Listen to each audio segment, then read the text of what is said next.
बिस्मिल्लाहिर्रहमानिर्रहीम। मौजूद सामीन अस्सलाम वालेकुम।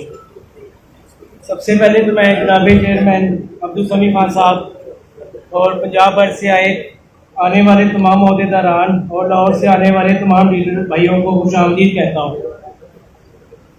आप लोग यहाँ तशरीफ लाए और इस मीटिंग को इज्जत बख्शी, मैं आप लोग सबका नहायत ही मशहूर हूँ। मैं अब्दुल समी खान साहब का बेहद मशहूर हूँ जिन्होंने मुझे इस काबिल समझा और सदर लाहौर बनाया।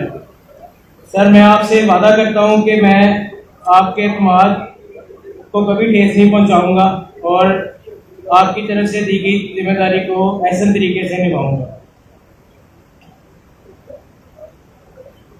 आखिर में मैं अपने वालिद चौधरी अब्दुल मजीद साहब आपका शुक्रिया अदा करूँगा।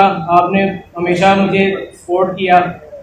मियाँ हामिद साहब का मैं बहुत मशहूर हूँ, चौधरी इरफान लाई का बहुत ज़्यादा मशहूर हूँ, चौधरी आसद गुजर साहब का बहुत ज़्यादा मशहूर हूँ।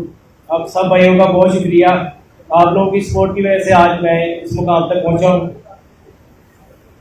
और मेरा आप सब भाइयों को यही पैगाम है कि 18 तारीख को चेयरमैन साहब की कॉल पर जो है वो अपने पेट्रोल पंप बंद करें और हड़ताल का भरपूर मुजाहरा करें और अपने लिए और अपने कारोबार के लिए जो है वो कामयाबी हासिल करें। जी, थैंक यू।